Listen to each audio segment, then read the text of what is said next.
They said my sons would be taken at sunrise. I had nothing left to give except a single jar of oil.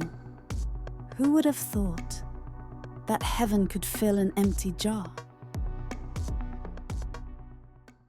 My husband served the Lord, one of the sons of the prophets. His voice carried the words of heaven, but sickness came like a thief.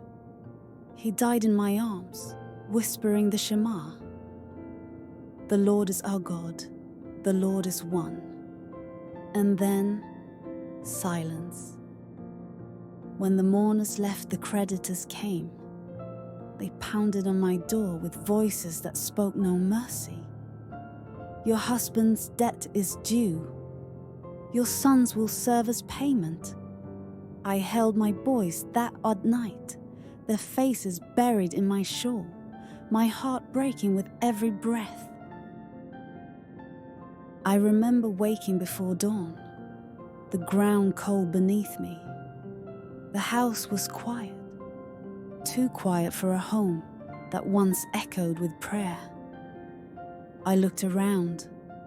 No bread, no grain, no hope. I whispered, Lord, you saw my husband serve you. Will you not see his widow?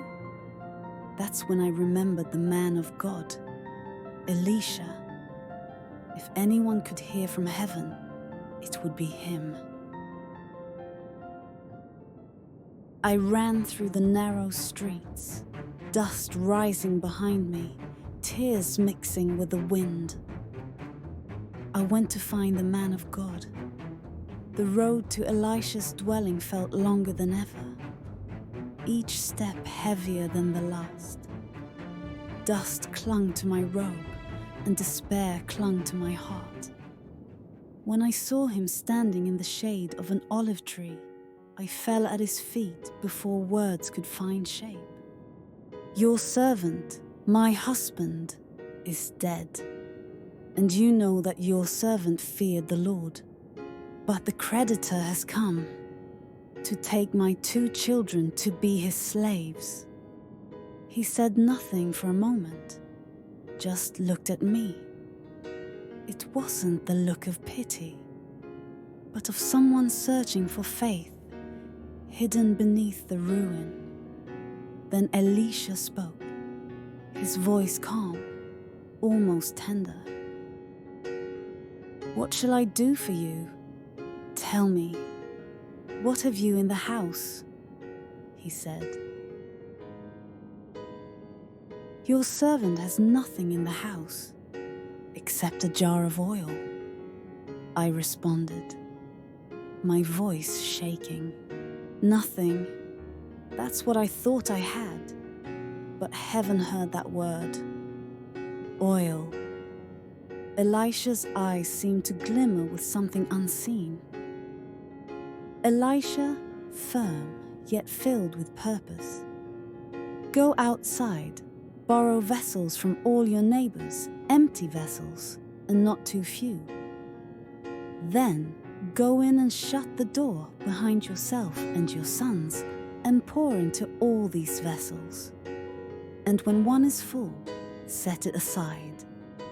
I whispered, borrow vessels, empty ones. How could emptiness be the answer to my need? And yet, something in his tone made me believe that heaven had already decided the outcome. So I turned from him, my heart torn between fear and faith. And as I walked away, his words echoed in my mind like a quiet prophecy. Empty vessels, and not too few. We went door to door. My sons, eyes wide with confusion, carried jars of every shape and size. Some neighbors pitied me, others laughed. What good is oil when you have no bread? One whispered. But I kept borrowing. Something in Elisha's voice told me this was not foolishness. It was faith in motion. When the sun dipped low, Our house was filled with emptiness, rows and rows of hollow vessels waiting. Elisha said, "Shut the door behind you." So I did, and behind that closed door, heaven began to pour. I tipped the jar. At first it was ordinary, the gentle flow of oil as it always had been. But it didn't stop. One vessel filled, then another, then another. My son's eyes widened. Their laughter turned to holy fear. "Mother, there's still more." I poured until my hands trembled, until my arms ached, until tears blurred my vision. Every jar became a small altar, filled with God's unseen hand. The oil shimmered like liquid gold in the candlelight. Its scent thick in the air, a fragrance of mercy. Then I said, "Bring me another vessel." My son's voice broke the moment. There is not another. The miracle paused when faith had no more space to contain it. When dawn came, we went back to the man of God. I still held that same small jar, now forever changed in my hands. Elisha, smiling. "Go, sell the oil and pay your debts. You and your sons can live on the rest." I stared at him, unable to speak. My tears fell on the dust at his feet. For the first time since my husband's death, they were not tears of sorrow. We sold the oil, jar by jar, and with every sale I could hear the voice of heaven whisper, "You thought you were empty, but I feel what is empty." Years have passed. My sons are grown. That small jar still sits by the window. Empty now, but I keep it to remind me. The oil was never the miracle. Obedience was. Sometimes God waits until the jar is nearly dry before he pours out his best. Sometimes the door must close before faith can overflow. And sometimes what looks like nothing in your hands is everything in his.